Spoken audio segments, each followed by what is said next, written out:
Hello everyone, and welcome back to Let's Play The Ball. We're now halfway through the main survival maps, and now we can head on to the fourth one, Amini.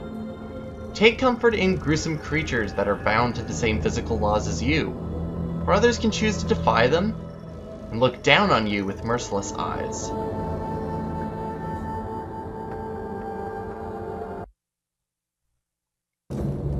When The Ball was originally released back in 2010, this was the final survival map that was released with the initial release. How many times did I see release there? A lot. But Amini, or Amini, because this map is a bit of a meanie, translated to Nahuatl means hunter. And I think hunter can be summed up by the bird being here, dropping eggs on us to make bombs happen. You might think this is the best place in order to be, but it's really not, because you can be blown up just as well as every other enemy that is around you. So you need to find another way in order to corral them around. Other ways of killing guys are simply stomping them. This sometimes works, but sometimes doesn't. And we'll see that maybe about around the end, or when there's a lot of enemies.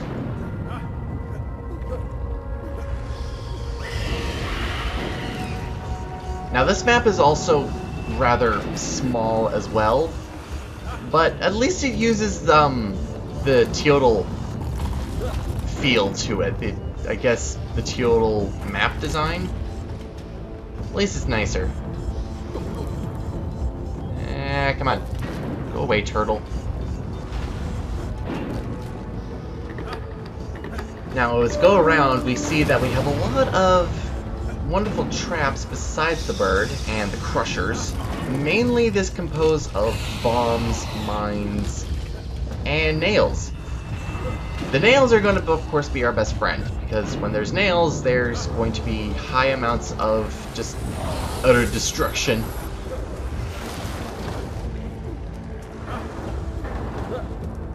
And the mines are distributed differently than in Tepidin, because the mines come out like the same way as Kahwa 2 did when fighting the Talalak.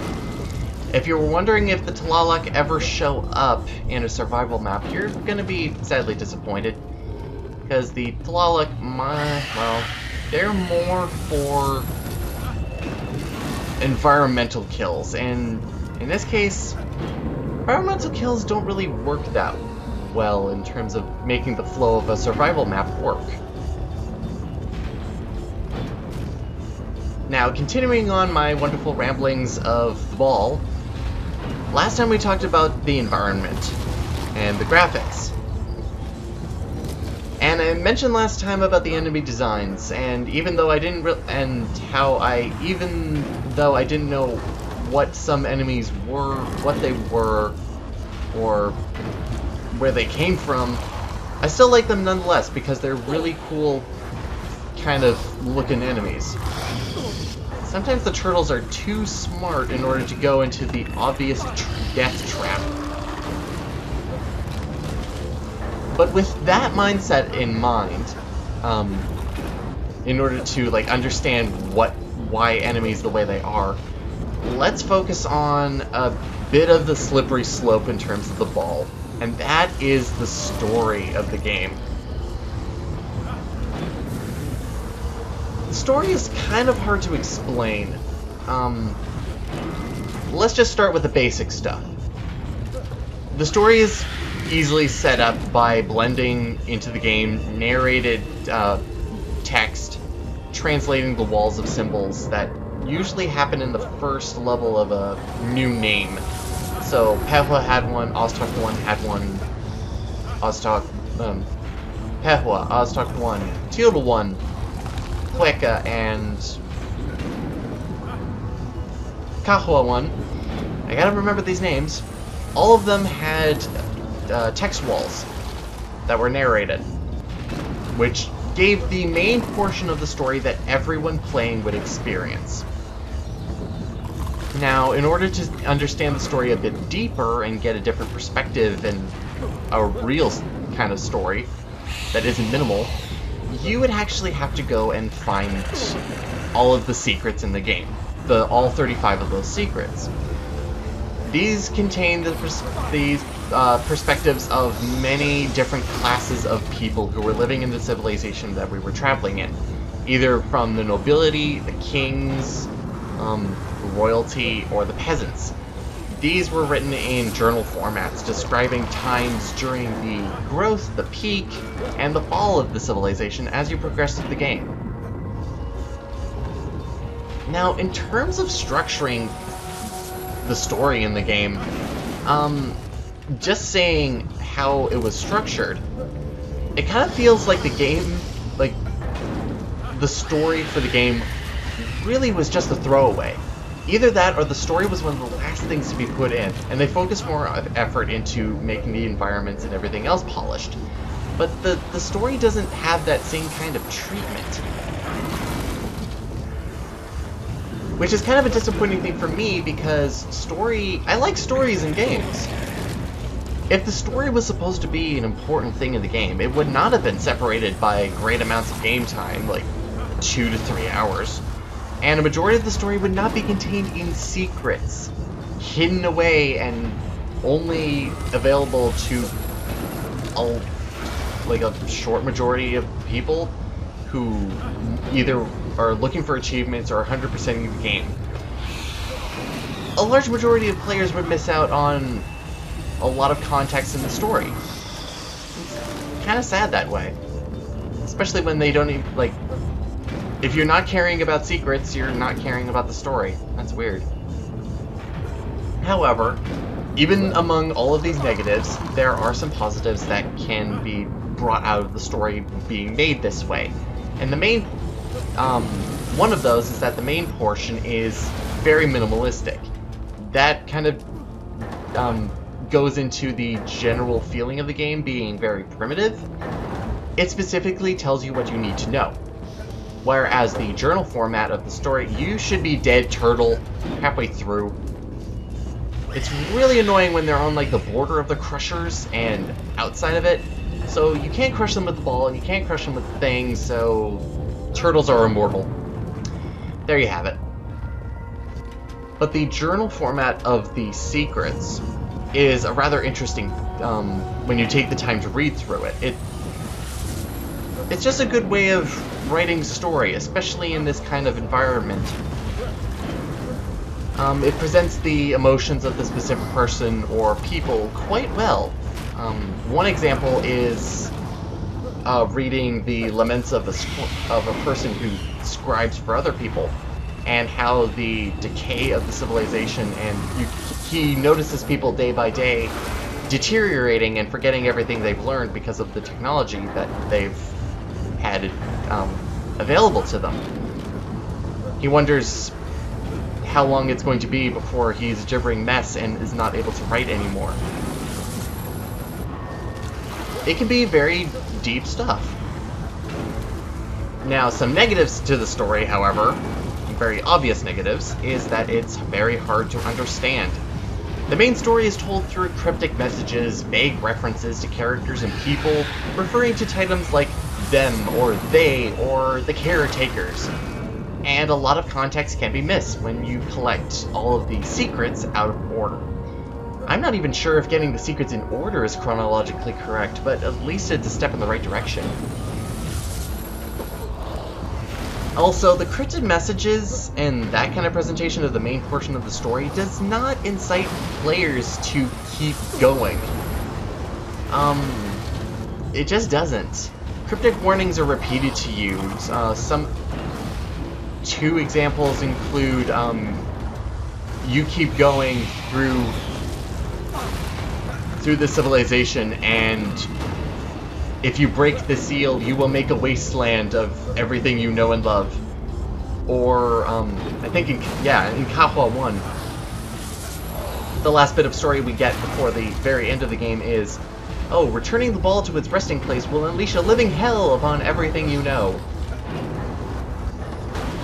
it does give a different perspective in terms of our character. Like, are we really, like, should we be doing this? It gives a sense of morality to it. The only thing is that's kind of cut short because the character has no established personality. He's not good or evil, and really we don't have much of a choice. We're just stuck doing things. We're stuck moving forward because we need to find a way out, because easily we could just sit down, do nothing, and that's it. However, I think the main thing about the story that I don't like is that there are too many questions that are left unanswered. There is no clear answer, meaning that you have to presume a lot of what is occurring. For example, like, how do the undead awaken? Do they awaken because we are bringing the ball back towards where it's supposed to be going, where it's supposed to be? Or is it because we are also restoring and making some mechanisms move some more? Like, we will never know. Because even the project leads, like, in one of his interviews, one of the interviewers asked the question, could we get a little snippet of the story? And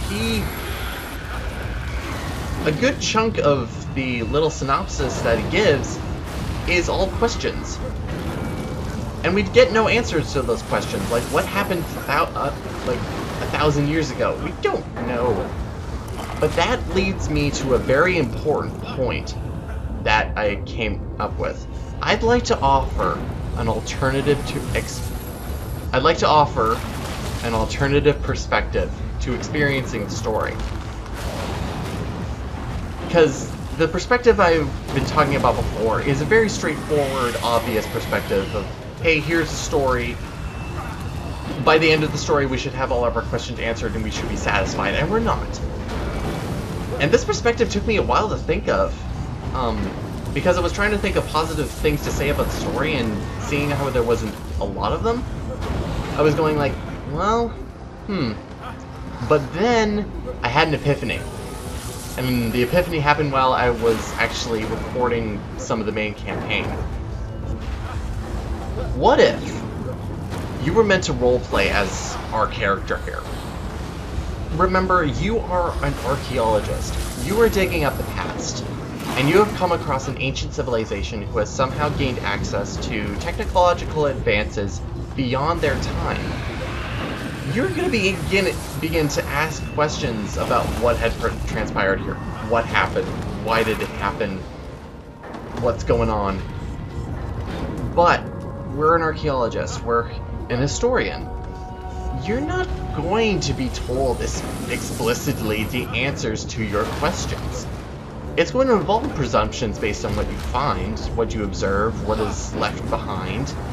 And as an archaeologist, you won't get all of the answers depending on what you find out of the civilization or not. And chances are you'll probably find answers to questions you were not even asking. And the main thing about that is, like, you're digging up the past. Not everything is going to be set on stone. Not everything is going to be preserved. You're going to be stuck in some cases because something is going to be missing, a key component that you're just not going to be sure of. Now, this makes the story seem a lot more realistic if you're taking in the sense of history as an historian. You're hearing bits of story. This is the secrets portion, little pieces of journal. You're interpreting symbols, you're interpreting scenes, and remains that are preserving a moment in time for something that existed centuries ago.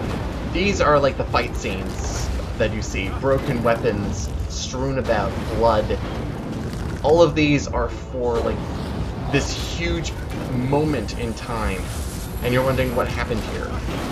But you're not meant to be an expert and know everything. You will never figure out everything that went on and happened, and you may not be meant to. There will always be questions that remain. which may be explained later by another archaeologist or historian that comes along and follows in your footsteps. You will probably come out of there going, hey, look what's down here. And you'll be known as this big, huge, famous historian, and you'll make all of these big speeches about what you found and what you've interpreted. And other people, years down the road, will also look and see, oh, 15 years later after his big discovery, this other archaeologist has made this incredible find. Like, it plays out like that. It's very real. I like that perspective a lot better than just the straightforward, here's the story, this is how it's supposed to go. Because it just sounds so good in my head.